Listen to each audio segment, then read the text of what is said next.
Hello and welcome to another video here on DAX Wednesdays. In this video, we're going to have a look at two DAX functions and an OR. This is going to be a two-parter.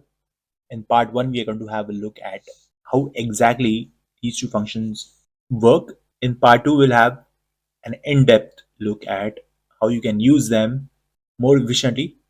So these two DAX functions belong to the logical family of DAX functions. And OR both take in two arguments, two logical expressions. So for instance, if both the logical expressions are true, and will provide us answer as true. If one of them is false, the value that will be returned will be false. In case of OR, if one of the logical expressions is true, we get true. If both of them are false, then we'll get a value returned as false. So let's switch to Power BI for a small demonstration. In this demonstration, we don't need a data set. What we're going to do is just type in a new measure, let's say and1. So we type in and. So as we mentioned before, and takes in two logical expressions. So let's put in some scalar values such as, let's check for if 5 is less than 6 and if 7 is greater than 8. So now the first expression is of course true, but the second one is false.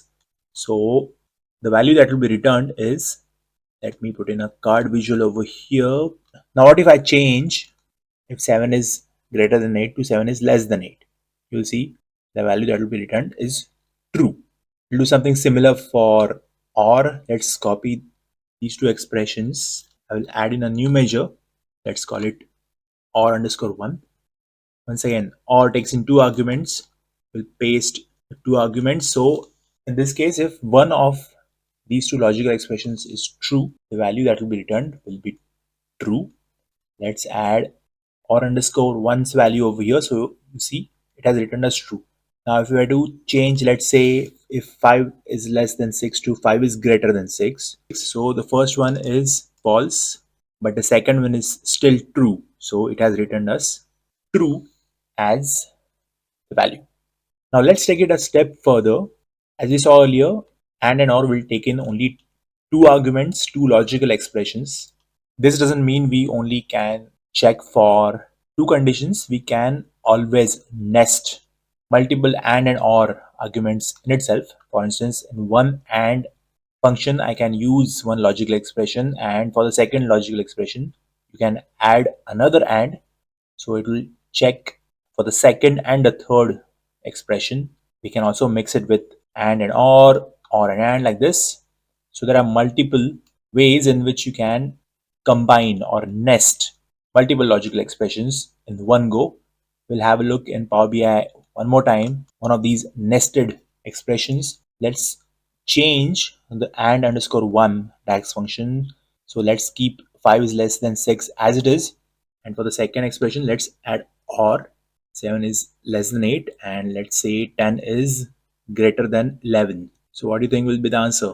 It will still be true, because this logical expression is true, and the OR DAX function will return us true as well, because 7 is less than 8. For the OR DAX function, one logical expression needs to be true. If we want to change the value of whatever and underscore 1 measure returns to us, let's say we change 5 is greater than 6, like this, and you see now the value that will be returned is false. So this is how you can use and OR, and even you can nest them inside a and or an OR function. This was part 1. In part 2, we'll have a look at how to use it more efficiently in different scenarios, such as filters or your if statement.